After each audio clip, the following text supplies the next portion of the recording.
अपी तरह हमनी के यहाँ काहे लेके आयल बानी? आखिर हमनी कैले का है? का कैल बानी है? श्रीवास्तव, चालत का भाई साहब, हमार बेटा और बहू के यहाँ काहे लैला? हमने के पास दूसर कोनो चारा ना रहे ठाकुर साहब। जुर्म इतना संगीन बा जेकरा आप आत्महत्या समझत रहनी, असल में वो हत्या हो। इंस्पेक्टर साहब, जरूर आपके गलतफहमी भइल बा। कौनो गलतफहमी नहीं के भइल ठाकुर साहब। शिफाली ई लड़का के साथे मिलके संजय के मदद से आपके लड़का के हत्या कर ले बाड़ी।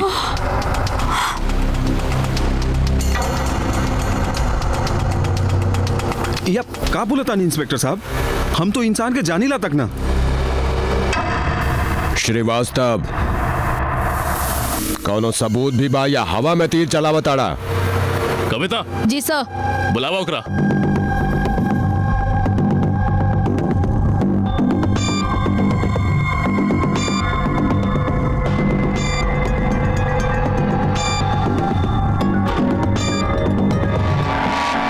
ईला, तू? इंस्पेक्टर साहब, अब एकर बात पे विश्वास कर लेनी? इ तक कुछ अनाप शनाप बकत रहेली। का रे ईला, तू इंस्पेक्टर साहब के कौन सा उल्टा सीधा पट्टी पड़ा देलू? तो हर दिमाग खराब हो गइल बा। शांति जी, आप चुप रही। ईला, तू अपन पूरा बात बतावा। आप लोग हमरा माँ बाप के समान बानी। संजय भैया और राजन भैया के हम अपना सगा भाई जैसन मनले बानी। राजन भैया के मौत से हमरो के बहुत दुख पहुंचल बा, लेकिन हमें बात पर यकीन ना कर सके नहीं कि राजन भैया खुदकुशी कर सकेलन। एक दिन जब हम मार्केट गई नी तो हम देखनी कि भाभी वो आदमी के साथ कुछ प्रॉपर्टी के बात करत रहली।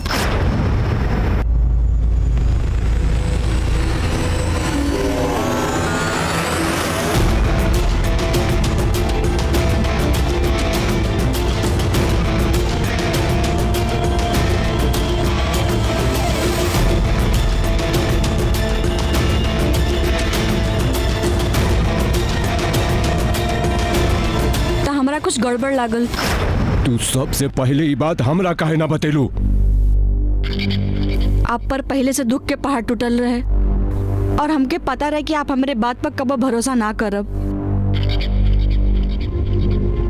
यही से हम सीधा पुलिस स्टेशन आ गई नी। ईला के बतावे के बाद हमनी के बॉडी के पोस्टमार्टम रिपोर्ट मंगवाई नी और ये अर्जुन से भी पूछताछ कई नी।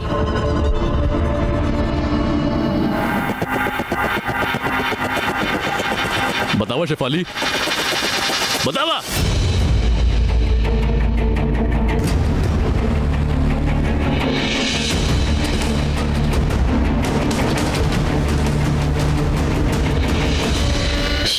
शादी से पहले ही हमरा के पता रहे कि रंजन नामर्द बा।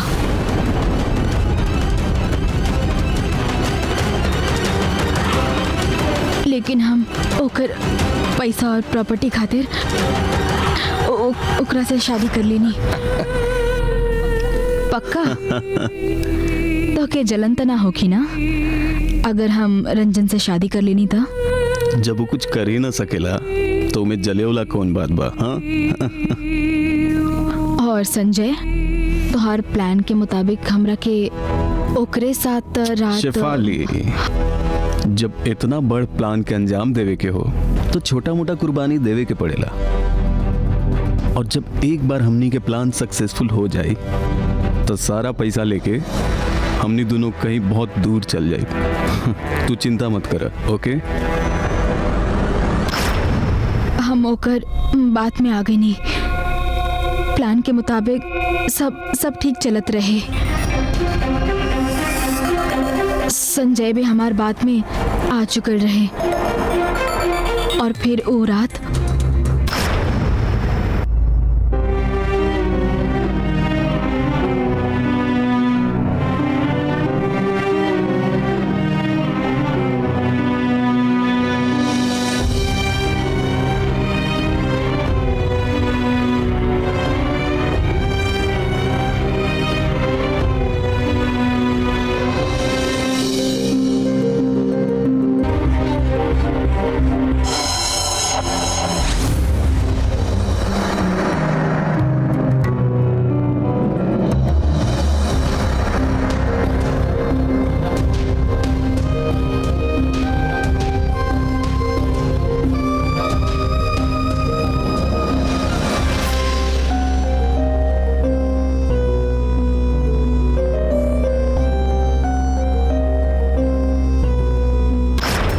फिर संजय वो बॉडी के छत से फेंक देलस।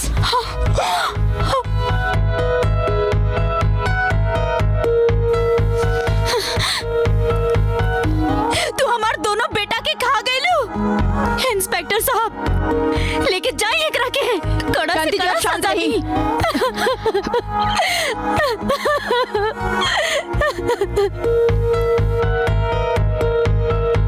हवलदार लेके जाए करा। कविता चले यहाँ से। पैसों का लालच अक्सर इंसान को गलत रास्ते पर ही ले जाता है, जिस पर चलकर हम अपराध की एक ऐसी गंदी दुनिया में पहुंच जाते हैं जहां से लौट पाना बहुत मुश्किल होता है, और वहां पहुंचकर हमारे हाथ भी कुछ नहीं लगता। शेफाली के साथ भी कुछ ऐसा ही हुआ। उसने अपने प्रेमी अर्जुन के साथ मिलकर बड़ी चालाकी से एक ऐसी योजना बनाई जिसमें वो खुद फंस गई। शेफाली ने रंजन की प्रॉपर्टी के लालच में एक बड़ी आपराधिक योजना को अंजाम दिया, जिसका नतीजा यह हुआ कि उसे इस अपराध के लिए जेल हुई। इस अपराध में जितनी दोषी शेफाली है, उतने ही रंजन के घर वाले भी। रंजन के माता पिता को चाहिए था कि वो अपने बेटे की नपुंसकता का इलाज करवाते, लेकिन इसके बजाय उन्होंने अपनी बहू शेफाली को संजय के साथ रिश्ते बनाने की अनुमति दे दी। और संजय ने भी ना अपने भाई की परवाह की और ना ही देवर भाभी के रिश्ते की मर्यादा की। आपके साथ या आपके आसपास कोई ऐसा हादसा ना होने पाए, इसके लिए सबसे जरूरी है कि आप अपनी शर्म और इज्जत की परवाह किए बगैर अपने अपनों से खुलकर बात करें। गई हुई इज्जत तो एक बार मिल जाती है, लेकिन जान नहीं। अब दीजिए मुझे इजाजत, मिलेंगे फिर एक नई कहानी के साथ। तब तक आप अपना और अपनों का ख्याल रखें। नमस्कार।